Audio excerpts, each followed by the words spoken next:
And it's been a Monday where the clouds have ruled. The temperatures have certainly been not what we would expect for the middle of April. As we've gone through the afternoon hours, though, the clouds have broken up some. From the Lexington Financial Center, our St. Joseph Health weather bug camera, the roof of Lexington there. Again, you see some breaks in the overcast as the sun on the way down. We still have another hour before sunset. Max Track Live Doppler, we're actually picking up some returns now coming out of southwestern Kentucky, or at least back toward Bowling Green. But for a lot of us, it'll be a dry night. But the rain that we're seeing there, at least the returns, a sign that the clouds are going to come back. Calmer and colder.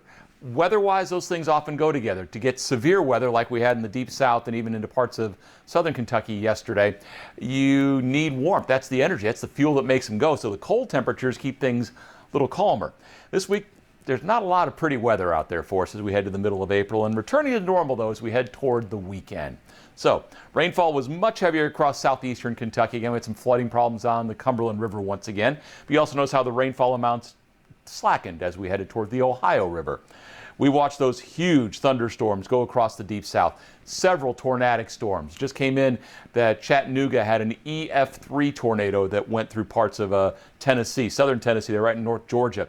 You can see the tornado watches were into the afternoon hours along the mid-Atlantic. We showed this map on Friday and talking about how the scenario is likely to unfold and that the big storms in the deep south were likely to rob moisture and energy from getting up here. And they did. So if those storms had not happened, what we had would have ended up being even worse than what we did get. As it is, the storms were terrible across the deep south yesterday. This will be known as the Easter 2020 outbreak.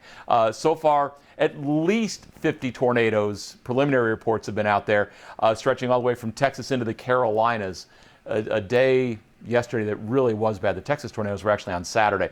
Over 600 wind reports. Now, most of those from, say, Nashville southward were for thunderstorm related winds. But what we had in Kentucky, these were non-thunderstorm winds.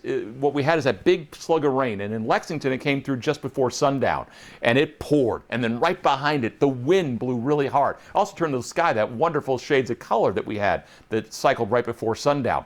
Well, what was happening there, that heavy rain was able to tap a very strong low-level jet stream and bring it down to the surface. And when that happened, we saw the wind damage reports across southern and southeastern Kentucky. They weren't thunderstorms, but they still caused wind damage. The highest wind gust we recorded in the state was 79 miles per hour. Came from the Kentucky Mesonet site in Pike County, but that's also almost 3,000 feet up. So the bottom line is we've got a big trough that's coming through, and that's going to take our temperatures way below normal.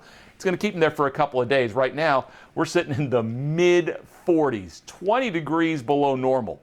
We're going to skip right to tomorrow's forecast, upper 40s for you. That's with a cloudy sky and a couple of showers around, but a lot of us will end up staying dry. Your 8-day goes this way.